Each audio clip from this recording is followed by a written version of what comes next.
रात के 2 बज रहे थे और विराट मेघालय और असम बॉर्डर के बीच पड़ने वाली किश्नोई नदी को पार कर रहा था। दूर दूर तक अंधेरा छाया हुआ था। एक गहरे सन्नाटे ने किश्नोई नदी को घेर कर रखा हुआ था और उसी नदी के ऊपर काले बादल मंडरा रहे थे, जिन्हें देखकर ऐसा लग रहा था कि किसी भी पल वो बरसने वाले हैं। नदी में घुटनों तक पानी था जो धीमी रफ्तार के साथ बहे जा रहा था। विराट के एक हाथ में मोबाइल का टॉर्च था तो दूसरे हाथ में साइकिल का हैंडल। विराट पैदल पैदल मोबाइल के टॉर्च की रोशनी के सहारे नदी पार कर ही रहा था कि तभी उसका मोबाइल बजने लग जाता है। विराट फोन उठाते हुए कहता है, हाँ वन्ना बोलो। मोबाइल के अंदर से एक औरत की आवाज सुनाई देती है। कहाँ तक पहुंचे आप जी? किश्नोई नदी तक पहुंच गया हूं वन्ना, बस ये किश्नोई नदी पार की और फिर मैं सीधे तुम्हारे पास। वन्ना की घबराते हुए आवाज सुनाई देती है।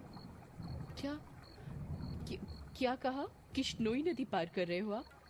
और नहीं तो क्या, अब तुम्हें तो पता ही है कि बंगला मुडा गांव से रोगंका मुचा गांव जाने का एकमात्र यही रास्ता है और वो भी नदी पार करके जाना पड़ता है। आपको इतनी रात में वापस नहीं आना चाहिए था, ग्रेवयार्ड कोठी में ही रुक जाना चाहिए था। आपको पता है ना नदी के पास वो घूमती है। विराट हैरानी के साथ पूछता है, वो घूमती है मतलब? आपको सब पता है पर फिर भी आप जानबूझकर ऐसा बोल रहे हैं ना। माँ जी ने बताया था ना कि नदी पार करते वक्त उसका नाम नहीं लेना चाहिए वरना वो सच में आ जाती है। वंदना, तुम भी ना कहाँ माँ की बातों में आ गई। लगता है माँ ने तुम्हें भी यक्षिणी की कहानी। विराट अपनी बात पूरी करता उससे पहले ही वंदना घबराते हुए कहती है, श्श, चुप हो जाओ जी। हे काली माँ, मेरे पति की रक्षा करना और अनजाने में इनसे जो अनर्थ हुआ है उसके लिए माफ कर देना। अब ये कभी उसका नाम नहीं लेंगे। विराट हंसते हुए कहता है, क्या वंदना, तुम भी ना, ये यक्षिणी वक्षिणी कुछ नहीं होती, समझी तुम। ये सब बस मनगढ़ंत बातें हैं जो गांव वालों ने बनाई है और कुछ नहीं। आप नहीं मानते तो मत मानिए, पर मैं तो मानती हूँ। आप ना जल्दी से आ जाइए बस। हाँ वंदना, आ रहा हूँ, बस ये नदी तो पार कर लूं पहले। अच्छा मैं रखती हूँ। अरे ऐसे कैसे? तुम्हें नहीं लगता तुम कुछ भूल रही हो? मैं भूल रही हूँ? क्या भूल रही हूँ? यक्षिणी के बारे में याद रख सकती हो, लेकिन ये याद नहीं रख सकती कि आज हमारी शादी की सालगिरह है। गलती हो गई जी, माफ कीजिएगा। आपकी फिक्र में तो मैं भूल ही गई थी। विराट मुंह बनाते हुए कहता है, अब भूल गई थी तो उसकी सजा तो मिलेगी तुम्हें। सजा के लिए तैयार रहना। वंदना प्यार से पूछती है, अच्छा तो क्या सजा देंगे आप? तुम्हारी सजा ये है कि तुम्हें आज रात भर जागना पड़ेगा। वंदना शर्मा जाती है और शर्माते हुए कहती है, आप भी ना कैसी कैसी बातें करते हैं आप।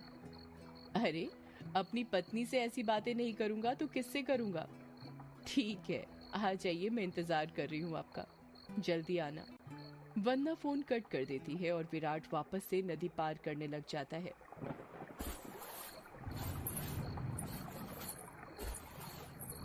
अभी विराट ने 1-2 कदम ही आगे बढ़ाए थे कि तभी उसको पायल बजने की आवाज सुनाई देती है। विराट को लगता है कि उसके पीछे से कोई लड़की भागते हुए निकली हो।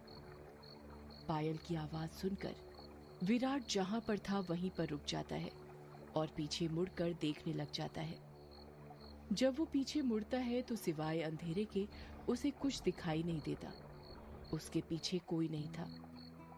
ये वंदना भी ना यक्षिणी का नाम लेकर मेरे मन में उसका वहम डाल दिया और वही वहम डरा रहा है अब मुझे। और वैसे भी मैं तो खुद यक्षिणी से मिलना चाहता हूँ। बड़े चर्चे सुने हैं उसके, सुना है बड़ी खूबसूरत है। इतना कहकर विराट वापस से आगे बढ़ने लग जाता है।